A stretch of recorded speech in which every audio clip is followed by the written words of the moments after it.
Frequent Miler on the Air starts now. Today's main event, Citi reinvents the 5X card. How will Chase and Discover respond? We'll see. We're rubbing our chins in curiosity. What are we going to say later in the show?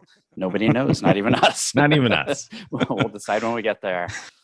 First, of course, the giant mailbag. And I do have my giant mail All ready. right, drag it out. This is from D. I think we've heard from D before. Okay. Yes. D said, this is a two-parter kind of. D said, I just stayed at the Hyatt Place Long Island City in Queens, New York. FYI, they do not give globalists free parking. And so I replied to her saying, wait a minute, the terms and conditions say they do. And so she wrote a little bit later, I messaged Hyatt Concierge on Twitter, and they took care of getting the parking charges credited. Nice. So there you go.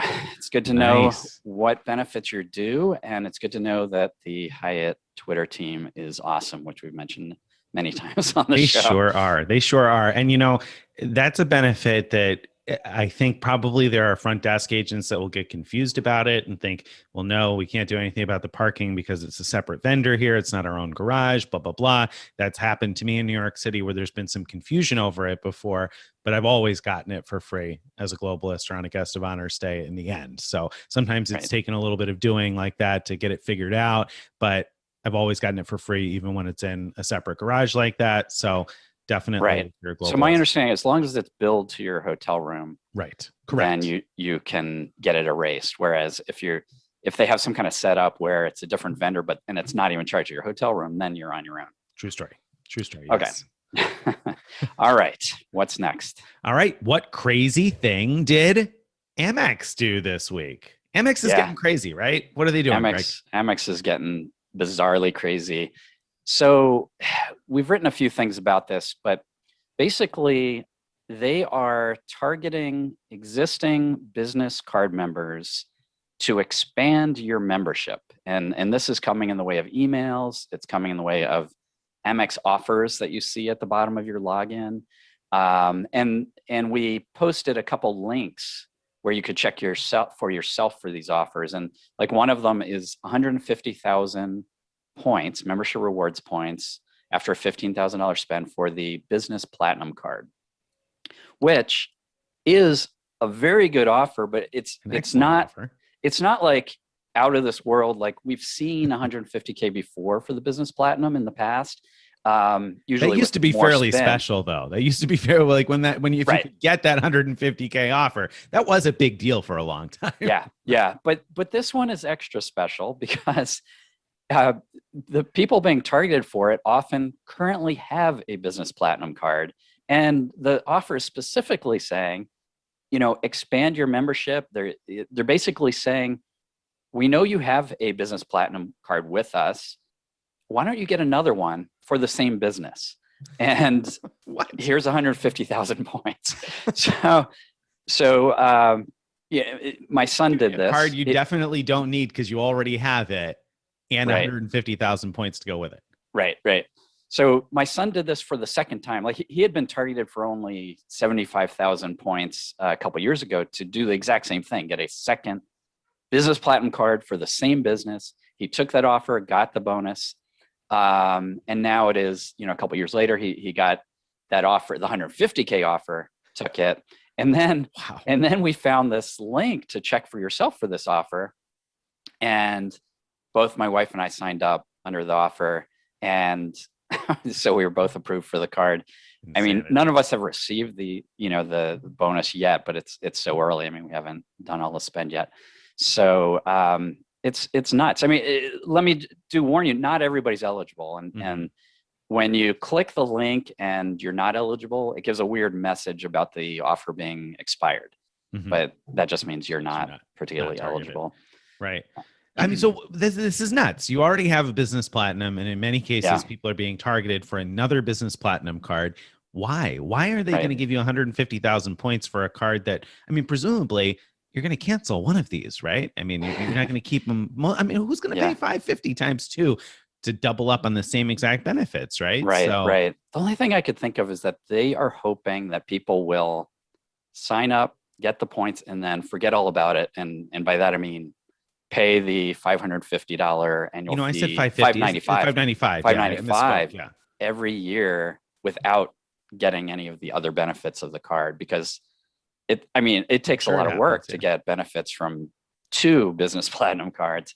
Yeah. Uh, And keep track of which ones you've used and which ones you haven't, and which card is the one right. that you use them on, and which one is. I mean, if you're not meticulous about tracking this stuff, or if you're not somebody who's doing it in a way that like you're triggering the credit in a way that is testing the boundaries of what really should be done. I mean, if you're really using your airline incidental fee credits, for instance, the way they're intended for like checked bags or whatever, how are you going to remember which card you used Right. to check the bags last time? I mean, it just makes it kind of difficult. So I can see you're right. Probably there will be some breakage there in terms of people who don't use all the benefits and pay the fee anyway. So is that it? Is this just a moneymaker, you think, to rake in additional annual fees? They figure, all right, I got somebody who's already willing to pay $595 a year for the card. Maybe they'll pay another $595. That's the only thing I could think of. It just seems completely nuts. And this isn't the only one. They're also doing this with the business gold card. They're offering people 90,000 points after, I think it's 10,000 spend, if I remember, for the business gold. So, and it's not just people who already currently have the card, but if you have any business card with Amex, even if it's not a membership rewards card, some people are getting approved for these expand your membership offers, and even getting targeted. Some people are finding it in their, Amex offers, for example. That's great. Yeah. Yeah. My wife found a targeted offer in her Amex offers that other people had previously reported, but just finally showed up for her on the first of this month. Was an offer for the Blue Business Plus to get 50,000 points on the Blue Business Plus. I mean, 50,000. Typically, the offer on that card, if you sign up through a referral, is 10,000 points. And that's the welcome offer on the Blue Business Plus. And if you don't sign up through a referral, there's no welcome offer usually on the Blue Business Plus. So 50,000 points is a big difference. It requires 15K spend over the first year. You had a year to do it on this targeted offer. But the interesting thing was she went ahead and did that, applied, got approved, got the Blue Business Plus card. And for days afterward, the offer to get the Blue Business Plus card with the 50K bonus was still showing up Yeah. under her business platinum card. Yeah. Yeah. Mind. Actually, I don't my know. son, yeah, Would that my have worked? son's account, right. It probably would work. I don't know, but my son's account with the business platinum, when he logs in, he gets a pop-up that says, complete your application. Now he already has the card at home. So, so it's saying complete your application, get 150,000 points. And, I'm kind of tempted, like maybe we should go for it and see what happens. But I don't know. On the other hand, I don't really want to poke the bear. Right. Some people are worried that, there might be some risk here of the fraud and abuse team, clawing back points or what have you. And I don't think that's likely if you do this, like you get one business platinum this way, one business gold. But if you get a bunch of them, I'd be a little worried about that. And that's why I said, you know what, it's not worth trying again, even though it still showed up there and there was no lifetime language to it. And it Right. even said, do you want to apply under a different business or something like that? And so I there was definitely a part of me that was like, I wonder if that works, but not enough of me to say, okay, let's risk creating an issue here. Like you said, I don't think if they're offering to expand membership, I mean, this is not like one of those no lifetime language offers where maybe Amex is going to say down the road that you should have expected it to have lifetime languages. Who knows what they're going to come up with down the road. But this is very different from that. It's specifically telling you expand your membership with another of this card. So, right. So these offers, I think, are totally legit. I don't think there's anything wrong with signing up for one of them. I agree. One on each card. So crazy. Right. Though. Right. Crazy. Yep. It's crazy. Know. All right. We're in crazy days with points just flowing everywhere. I mean, 100K offers all over the place, these crazy offers to expand your membership. It is definitely a wild time. So get in while the getting is good, as they say. Speaking of getting in while the getting is good, we got to talk about Mattress running the numbers. This week, Radisson makes it into Mattress running the numbers, although it's not really Radisson you'd so much be Mattress running. Well, you would, but sort of you'd be Mattress running them for United Miles, right? Right. So the United Mileage Plus X app, MPX app, has this thing in it where you you sign up for Visa offers that basically link these offers to your United Visa card. And when you enroll in the offers, which it sort of automatically does when you click in that section, and then you make purchases with certain vendors, you get bonus miles. And in this case, it's Radisson, and it says whether you pay at Radisson online or in a hotel, you're going to get 37 United miles per dollar. 7 miles per. I mean, like that's not a 37. typo, is it? 30, You know, like 3.7. pretty darn clear. Yeah. So 37.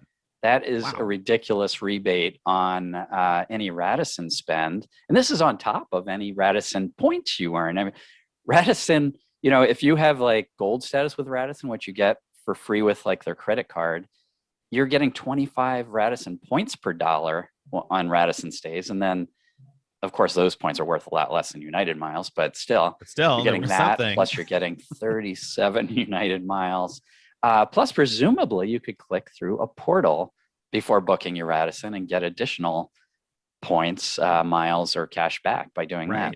Right. I mean, we've recently seen it as high as 11%. Stephen wrote a post just, I think, a few days ago that it was 11%. I'm not sure if it still is, that it was 11% through top cash back. And so, yeah, I mean, so is this worth Mattress running all of a sudden? I mean, you can click through a portal, you earn points as a Radisson Rewards member. Even if you don't have elite status, I think it's 20 Radisson points per dollar that you get. But yeah, if you got the credit card, 25 Radisson points per dollar plus 37 United miles per dollar.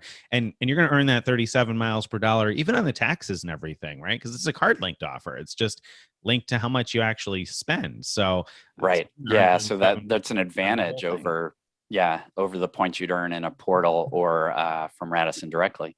Right. Okay. So let's do the numbers now. Right. So let's generously call the Radisson points you get, let's call that a 10% value.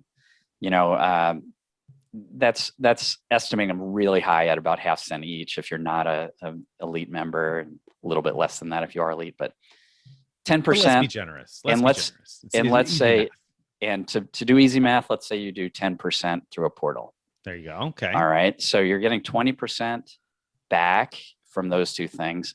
Now the question is the 37 miles per dollar from United going to make it worth doing a Radisson stay just for the rewards? Just for the rewards. I mean, the short answer is no. That's right. No, not quite. But I mean, at the same time, if you need a one-night hotel stay or something, or even a multi-night, if you need a hotel stay, period, I mean, then this definitely makes for a fantastic rebate because we value United miles at, what is it, 1.3 cents still? We have the 1.3, yeah. So 37, I don't know. Do the math for me, Greg. What is that, about 50-ish cents? So 1.3 times 37. So yeah, just short of 50%. So you're looking at roughly a 50% rebate in a way. And we said you could probably sneak another 20% with those other things. So that's a huge combined rebate of close to 70%. Right. But it ain't Mattress run worthy. No, you're not going to go check into a hotel just to earn the miles on this. But man, I mean, I can't imagine it getting much better in terms of return on spend in the form of miles, particularly if you really value United miles for some reason. I mean, 37 miles per dollar is an incredible portal or card linked payout, period. Right. I mean, you just don't see payouts that high very often. So that's right. Now, something to watch out for. Radisson Americas is debuting in very soon. Very soon. And they're going to have that whole new award chart and everything. They might introduce a big promo at the same time, right? Mm-hmm. And so if they do, and if the MPX app is still offering the set 37X, there might be, we might have to redo this segment when that happens and discuss this again. There you go. Well, maybe you'll make it on again, Radisson. Maybe you'll double dip on Mattress running the numbers. But for right now, free advertising for Radisson. It's crazy. Crazy. That's what crazy thing happened also, right? The crazy thing part 2. All right. Well, that, my friends, brings us, I believe, to this week's main event. Citi reinvents the 5X card.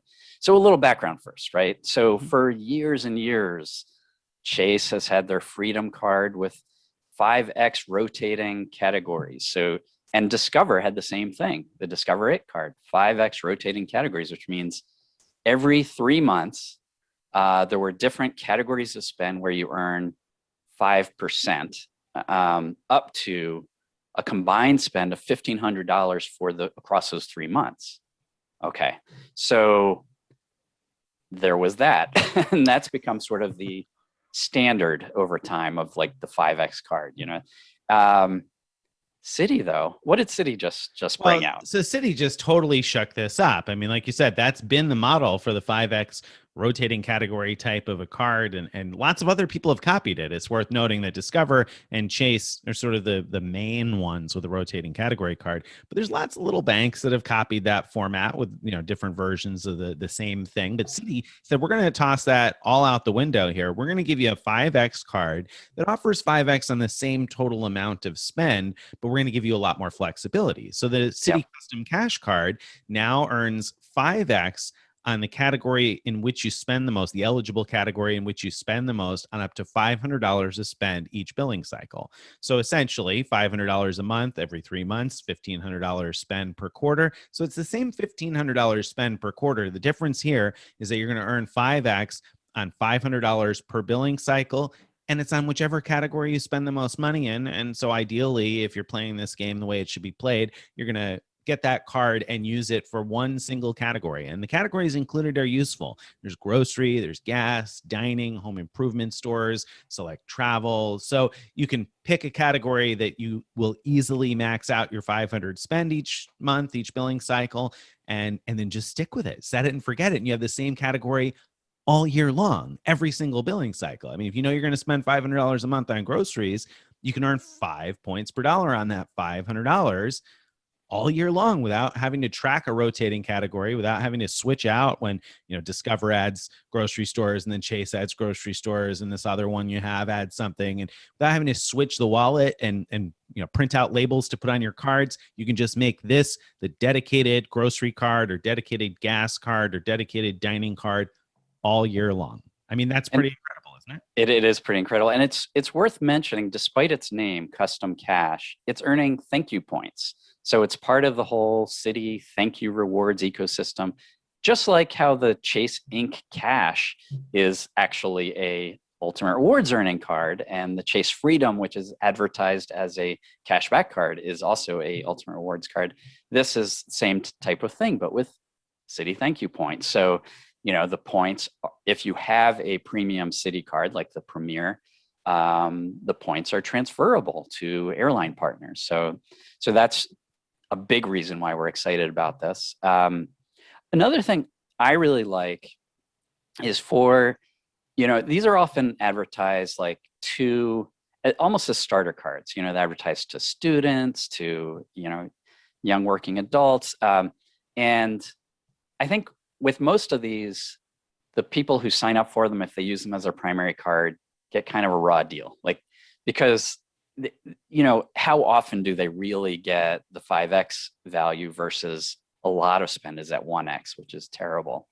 With this one, because it's automatically doing this, whatever you spend the most in each month, I feel like people who aren't even paying attention are likely to average, something like 2X maybe, for low spenders, for people not spending more than, about $1,000 a month or so, which is a lot of people, I think. Sure. So I like that about that. I like that you can maximize it, you can play the game, but you can also at least not get totally hosed if you're just using it as your day-to-day thing. That's a great point, because you'll only earn 1X on all other spend. So anything over $500 in your main category is going to earn 1X, and all of your other spend is going to earn 1X, which seems pretty awful. But that's a really great point, that for low spenders that are going to end up getting that awful return, it at least won't be so bad here, because you don't have to select anything in advance. Right. It's not like for example, the Bank of America cash rewards card, you can change that every every month, but I think you need to change that before you make purchases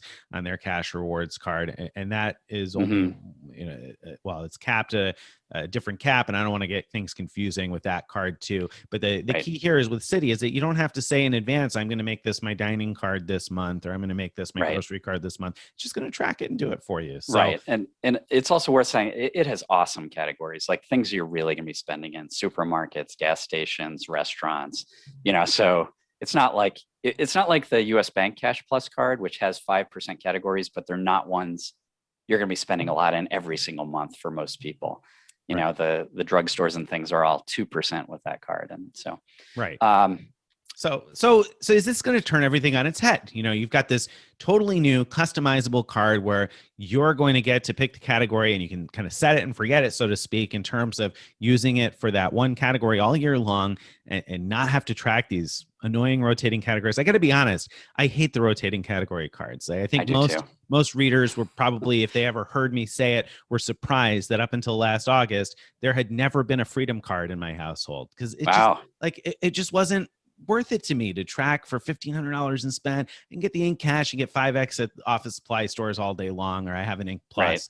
So the 5X on only $1,500 spend didn't excite me enough to have to track it and remember, okay, do I have to go to a gas station with the card this month, or is a home improvement store or a grocery, or do I have to go to the movies to get 5X this month, or which card is my restaurant card? I hated it. It just didn't even appeal to me a little bit. So I was like, you know what? It's not enough points for me to get excited to have to track it. Citi here is very exciting because I don't have to do that with this card. And if I want this card, there's none of that. It's just, okay, this card goes in the wallet for this specific purpose, and that's it. It's dedicated to that. So I love that. I would love to see that from other issuers. But my question is this going to turn things on its head and force Chase and Discover to change? Or is that rotating category card so ingrained in the game, such a big part of credit card marketing already? Like I said, you've got like ABOC has theirs, and Affinity Credit Union has one, and there's like Bank of the West with a rotating 5X. There's all these like little entities with rotating 5X categories. Is that so ingrained that that's just not going away, and the rotating category card is going to be a fixture forever? Or is Citi going to force them to respond with this? Yeah. It's going to depend on how the market responds to it, right? Because it's possible that people will just see the words 5X and say, oh, this is just like the other things advertising 5X, and will not, sort of know that this is special and not sort of take it to the next level. That's actually, unfortunately, my guess of the way things will go, because, the consumers who know enough to know why this is different, why this is better, have to be a very small minority. I'm sure they are. And so that concerns me, that this card might not last as long as I would like it to. I like that Citi decided to join this sort of rotating category-ish card, this 5X card game, and decided to play by different rules and create something new and innovative.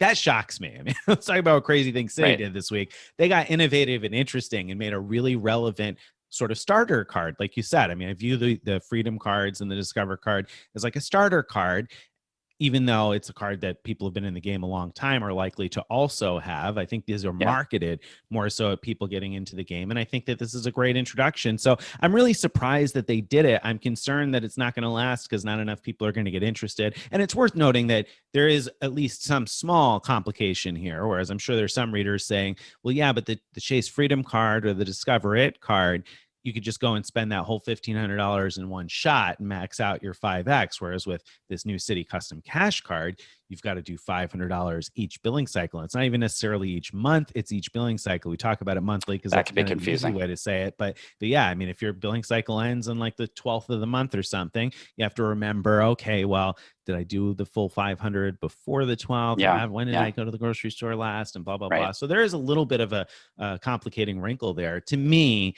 that's easy enough to manage. I don't know. I think that's not such a big deal, but for some people it might be. Yeah, for sure. And, I've actually thought about this too. Like, I imagine people who spend a lot at grocery stores might also be worried about, well, how do I know when I've completed the 500 spend and should switch to a different card? And so my answer to them is, if you shop at the same grocery store all the time, maybe just set a calendar appointment, reminder to yourself to buy a $500 gift card directly from that store Yep. every month. Right. And then, if you could buy it online, you don't even have to take your card with you, it could just stay at home, or you bring it once a month to the grocery store. But Right. aside from that, that is a downside to the card, I think, is to really maximize things, having to track when your billing cycle ends, that kind of thing. Chase, though, they took a different approach to reinventing the 5X card a while back, which is when they introduced the Freedom Flex. They kept the 5X rotating categories, but they added 5X for travel booked through Chase and 3X for dining and drugstores. So they made it a decent-ish card with stable categories, but still kept the old 5X. What do you think? Is that a better approach, or do you like Citi's approach better? I mean, I think that that's an interesting approach. I think that it's very rewarding. The Freedom Flex is very, very rewarding for a card with no annual fee. When you look at it that way and say, wow, it earns 5X travel booked through them, 3X the pharmacies, and this rotating 5X, and there's no annual fee. So, wow, that's pretty good. My problem remains, for me anyway, that there's always a quarter where the categories are something where I'm probably just not going to max it out. Right. I shouldn't say always. Maybe over the last year, there've been more categories with PayPal or with something I can use online easily enough. But I feel like in the past, anyway, there have been times where it's been like movie theaters and gas stations. And I mean, I guess you can MS and go to the gas station, but I don't do it at gas stations very often. And that'll change with this Wyndham Rewards business card, I'm sure. But anyway, and I don't go to the movies very much, or when you make it a dining card, I'm like, oh, then I got to remember to have that instead of the Amex Gold or the Brex card or something that's 4X. And is it worth the effort to rotate it in and out?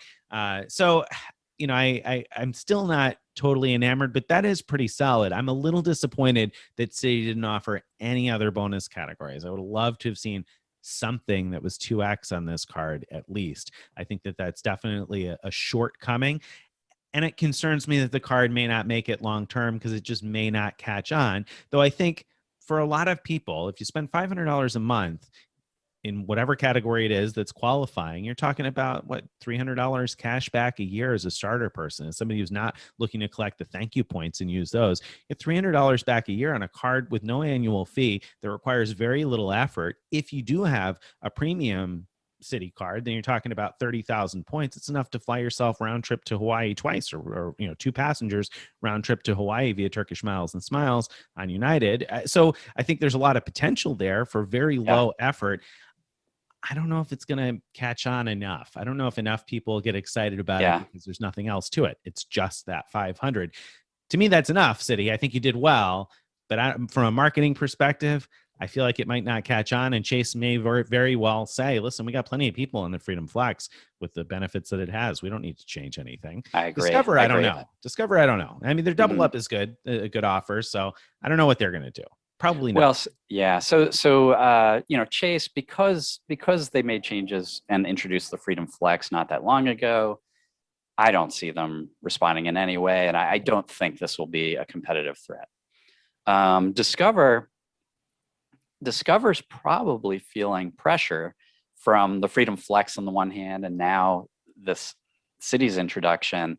So, they've had to discover it with its same structure for ever and ever. Are they going to change that? It seems to me possible that there's been such an escalation lately of rewards for no fee cards. I mean, not to mention fee cards, but the fact that we're seeing many companies have 2% cards, including Citi with double cash, that is also can become thank you points. Chase adding these stable 3X categories to their Flex card. I would not be surprised to see Discover respond in some way. See, I would. I don't really expect it. I would, because Discover doesn't make any effort to be competitive. They're not really trying to compete. They don't really seem to care about courting people who already have other credit cards, because they typically will offer very low credit limits for people who have a lot of other cards. Everybody knows that, that's been in the game for a while. And they don't offer any variance in their welcome offers. They don't try to offer different types of cards for different types of customers. Keep it very simple with like a 2-card lineup, basically, right? 3 if you count student and 4 if you count business, maybe. But that's, you're stretching the counting here, because they're basically all the same type of card, more or less. The miles card is a 1.5% cash back card, and then you got the rotating 5x card. That's basically their game. And so I don't really think that they're particularly interested in competing. I don't think that they want, maybe it sounds silly because obviously they're a company out there for a profit, but I don't really think that they want to expand their cardholder base wildly. I think they're happy with the crumbs that they get. To be honest, it seems to be the case with them. And again, their first year double up offer is terrific. If you get that 1.5x Discover It Miles card, you're effectively earning 3% cash back everywhere for a year. That remains a terrific offer that we don't talk about very often, but maybe we should talk about it more often, because that is a really solid offer. Or the rotating 5x card that doubles up for the first year. You can do really well there too, because you're earning 10% then effectively in those categories for the first year. So great welcome offer from Discover, but long term, there's just not very much there, and nor is there much of an effort to add anything. Right. So I don't. Well, actually, it's all right. So that's a good point. So I kind of feel like Discover is in a position where they ought to be responding to the combination of Chase and Citi. But I kind of agree with you that they haven't really shown much inclination to do that. So competitive drive there. We'll see.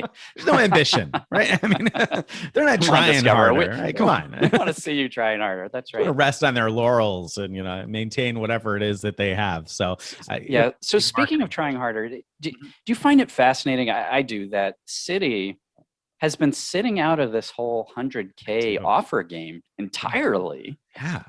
While they're like behind the scenes, like working on this new credit card. So they're going about their competition in a completely different way. Completely different. And that really is interesting to me, because this card, obviously, like we said, is kind of marketed as a starter card sort of thing. I don't think that they necessarily expect their whatever more valuable customers or people who are opening the Prestige and the Premier to necessarily go after this card. I imagine they're marketing it as a 5% cash back card. They're expecting it to be more of a starter type of a card. So it's interesting, that in a time where their competitors are all going after the people who want those big 100K offers and are willing to spend $5,000 or $10,000 or $15,000 in however much time on those big offers that we've seen, and here they are going after a $750 minimum spend requirement crowd with a card that I think is great, but I think that they're going to just market as being decent, a decent everyman card, so to speak. So that really is kind of weird. I guess I shouldn't be surprised. It's Citi, right? But so in the meantime, they've quietly built up a sort of incredible wallet that you could assemble, which is the Citi Premier, which gets 3x in a bunch of useful categories, and it uncapped and no foreign transaction fees. So you use that thing everywhere for, dining and travel and gas stations and things like that. You've got your 2x everywhere double cash card. So everywhere that you're not earning a bonus with one of the other cards, use that. And then you have the Rewards Plus card, which is giving you 10% rebate on rewards, even rewards that are where you're using points earned on the other cards, as long as you have them all pooled together. And now they're adding this 5x option. So you add that to your wallet and you can get 5x in whatever category you sort of like the most that you want to spend $500 a month on. We don't yet know, but it might be possible if you have a bunch of thank you cards to product change to the double cash, to the custom cash in the future in order to get multiples of them. So you could do more than 500 a month. But in the meantime, if you're in 2-player mode, meaning you're working with like a spouse or significant other, both of you could get this card. And then that way you have $1,000 worth of 5x per month, which is pretty darn good. Yeah, I mean, then that could easily cover probably grocery needs for most people if you did them both with grocery, or you could have one for grocery and one for gas. And if you want to make sure that everybody's got, or dining or whatever it is, you want to make sure that everybody has the cards they need. You can make each other authorized users, label the cards carefully so that each of you can carry one for grocery and one for dining or whatever it might be. So I think that it does make for a really intriguing and interesting combination. So, the problem is that Citi's thank you rewards ecosystem is, playing third fiddle or fourth fiddle here now, because everybody else is just surpassing their transfer partners, their rewards program. So that's kind of the downside. Although a big plus is that they do seem to be offering that 1 cent cash out on points to more and more cards now. Obviously, that's coming with the custom cash card. So that's a really nice benefit. That's something Chase has had all along, but Amex and Capital One don't. And Amex especially doesn't. I mean, Capital One, you could sort of work around it, but Amex, I mean, unless you have the Schwab Platinum card, it's very hard to cash out those points. Right. So, which is going to lead me well into the post roast in a second, but okay. And I'm going to mention that the other negative that Citi has done several negative things in the recent past. One is they got rid of like all of their card benefits in terms of travel and purchase protections. That's really bad. Another thing they did that was not good is they got rid of the 1.25 cents value you get for booking travel with the Premier card. So you're really left with transferring to partners as the only really good way to get more than that 1 cent per point value. Mm-hmm. True story. And because they have a more limited set of partners, it may be more difficult to get that outsized value, although they still share some of the best partners that partner up with everybody. So they do have some very good partners. Obviously, Turkish Miles and Smiles has been a favorite of mine for the last couple of years, but they do have other good partners too that are partners with other programs. So I think this is really interesting. I think this card, the custom cash card, is a super easy 30,000 points a year. And that's, to me, that makes the card worth having and holding if you're a thank you rewards person, because that's a decently significant number of points for very low effort. So that's right. I think that's right. And for those, who have been holding on to the prestige card, the expensive prestige card, because they dine out a lot at 5X, now here's a fee-free option to get those points at 5X up to 500 a month. So now you're going to have to do the math on us on this for a future post and tell us who should still have the prestige for dining, because you can earn 5X on the 500 per month, but then obviously you wouldn't anymore. However, with the Premier, you'd earn 3X on dining, 3X, right? Yeah. So where is that cutoff point where you're like, okay, we should just downgrade to 95, save ourselves $500 an annual fee, right? And take the 3X on some of the dining. So right, I think the prestige, Citi has improved the other cards so much, the prestige has become irrelevant, and so really very few. It was a sad day when I got rid of the prestige, because I liked the card. I was super excited about it in the beginning, but it was just it was over. Sorry, Citi. All right, so. That I think wraps us up. We think probably Chase won't do anything in response because they don't probably feel like they need to, and they're probably right. Discover should do something, but probably won't. I don't know about all those other little rotating 5X category banks out there, but probably because the big boys aren't going to do much different, they're probably not going to do anything different either. So I'm thinking that probably this won't make much of a splash or make much of a difference, except to those of you smart enough to pick it up and max it out. Let's keep an eye on Wells Fargo, because they've reported that they're coming out with a new rewards card next year. So that should be interesting to see if they respond to this. True. Very good. And Capital One, don't count them out, because Capital One has continued to surprise us, and they don't have anything along the rotating 5X category card, and they have tried to be kind of different with everything they've done. So I don't count them out either in terms of doing something. So really good point. That would be time to update that Quicksilver or something, right? That's right. That would be great. Right. Okay. So that brings us then to the post roast. And I'm glad that I was Yes. just talking about Capital One, because a minute ago you were talking about how, now Citi has the easy 1 cent cash out and Chase has it, but Capital One doesn't exactly have it. And you're only kind of right about that, because this week you wrote a post about awesome credit card combos, and you did a great job laying out the best combination for each issuer, except for Capital One. Oh man, what did I mess up there? I don't think you had the best combination. So in my mind, the best combination of Capital One cards does not include the Venture card, but rather the fee-free Venture One and the Spark Cash card. And here's why. If you have the fee-free Venture One, you can transfer all of your cash back to miles and transfer those on to partners. But I would rather earn the 2% as cash back on the Spark card, the Spark Cash card, because then you can use it as cash back for anything you want. And when it's advantageous to transfer it to miles, you can, rather than getting it stuck on the Venture card where, yes, it's worth essentially 2% back, but only towards travel purchases.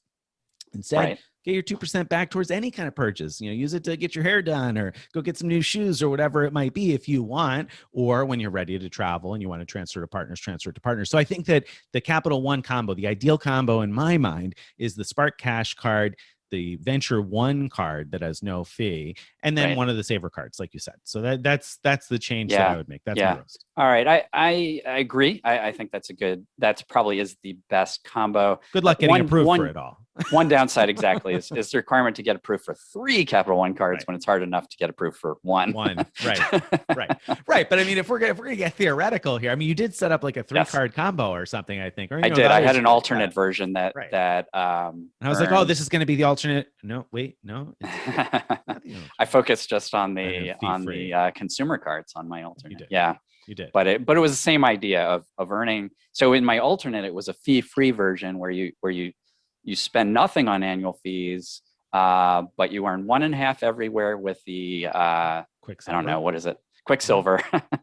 And then you have just as you said, you have the Venture One just for the ability to transfer miles to partners, and then of course you have the saver. So that's a good combo too. Either one would be good, and I think it really comes down to, is it worth paying the $95 annual fee for the cash card, for the the Spark card? Oh, the Spark card. With your example, in order to get 2% instead of 1.5. Or 1.5. And so it really depends on how much you spend each year, is whether that's worth it. Good point. Great point, actually. Yeah, because it depends on how much you spend, not just how much you spend in unbonused purchases that wouldn't otherwise earn a bonus category of some sort. Yeah. Oh, interesting stuff. All right. So post roast, I mean, if you got something to roast, go ahead, but you have a very small sample set. I do. You wrote a post of I was like, man, I was only here one day. Come on. Right. Now. What could you possibly roast me on? You're thinking. No. You wrote a post on your review of your Vacasa vacation rental, and in there you said that it costs 15,000 points per night. True story, but that shouldn't be the case for anyone who is a gamer in this game, because you should have the Wyndham Earner Rewards card, business card, and you should be getting a discount, and so it should cost you 13,500 per night. True story. You're absolutely right. Game, set, match. You won on that. I'm going to go back and edit that post, because you're right, and that is a huge benefit of having the card. Only 13,500 points per night. That's incredible. It's incredible. I had a great time, great stay. Totally worth it. I'll go back to Pigeon Forge and stay in one of those cabins again. I don't know when, but the booking calendar goes out through December of next year. So I was already thinking about it. That's awesome. We might wait a little bit longer, but anyway, so totally worthwhile.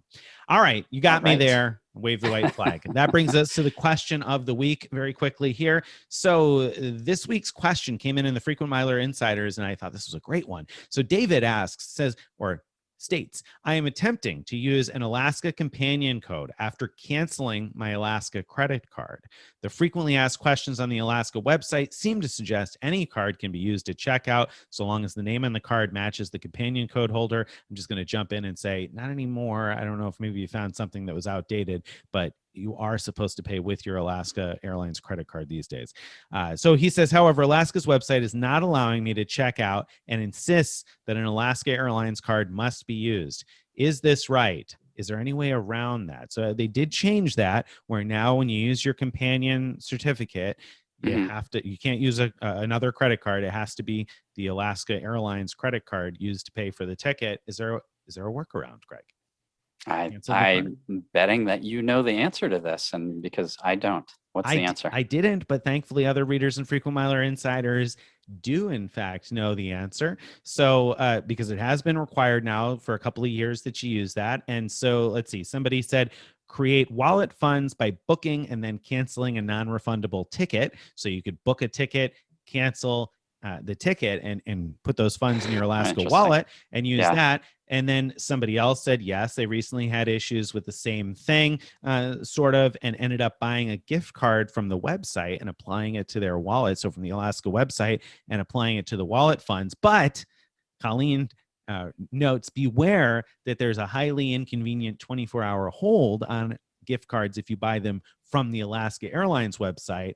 Costco would be a better choice, a better option, because of course Costco sells Alaska Airlines gift cards. They sell a $500 gift card for $450. Oh, wow. It's 10%. Nice. It's been that way for probably almost a year now, I think. So you can do that. And then a couple other people chimed in and said that works. So if you have canceled your Alaska Airlines credit card and you've got one of those companion certificates and you thought you couldn't use it because you have to pay with the Alaska Airlines credit card, there is indeed a workaround. You could pay with something else. You can pay with a gift card or with other wallet funds and still use the companion certificate. That's something I did not know, and I learned from our frequent miler insiders this week. That's an awesome tip. Love it. Sure is. Love it. It sure is.